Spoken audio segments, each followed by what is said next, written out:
വിവേശ മുരാരി വിചിത്രവീരനന്ദനന്റെ സഭയെ പ്രവേശിച്ചു എന്നാ പറഞ്ഞത്. മുരാരി ശ്രീകൃഷ്ണൻ, ആ ശ്രീകൃഷ്ണൻ വിചിത്രവീരനന്ദനന്റെ സഭയിൽ പ്രവേശിച്ചു എന്ന്. വിചിത്രവീരനന്ദൻ എന്ന് പറഞ്ഞാൽ ധൃതരാഷ്ട്രർ, ആ ധൃതരാഷ്ട്രരുടെ സഭയിൽ പ്രവേശിച്ചു എന്നാ പറഞ്ഞ. എന്താ ദുര്യോധന്റെ സഭയിൽ പ്രവേശിച്ചു എന്ന് പറയാതിരിക്കാൻ കാരണം എന്നാണെങ്കിൽ, കൃഷ്ണൻ ദുര്യോധനെ രാജാവായിട്ട് കണക്കാക്കിയിട്ടില്ല, ധൃതരാഷ്ട്ര തന്നെയാണ്. അദ്ദേഹം അന്ധനായത് കാരണം ദുര്യോധനൻ ഭരിക്കണമെന്നേ ഉള്ളൂ. അപ്പോ ആ ധൃതരാഷ്ട്ര അദ്ദേഹത്തിന്റെ സഭയിലേക്കാണ് അദ്ദേഹം കയറി വന്നത്. അദ്ദേഹം കയറി വന്ന് നേരെ അവിടെ ഇരിക്കുന്ന എല്ലാവരെയും നമസ്കരിച്ചു.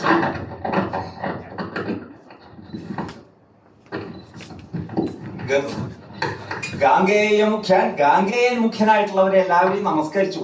ഗാംഗേയൻ എന്ന് പറഞ്ഞാൽ ഭീഷ്മാചാര്യരാണ് ആദ്യം നമസ്കരിച്ചത്. എന്താ അങ്ങനെ പറയാൻ കാരണം?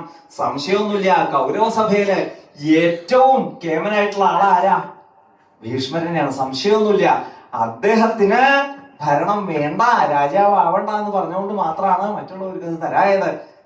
അദ്ദേഹം ഭീഷ്മാചാര്യരെ നമസ്കരിച്ചു, ദ്രോണാചാര്യർ, കൃപാചാര്യർ തുടങ്ങിയവരൊക്കെ നമസ്കരിച്ച് അദ്ദേഹം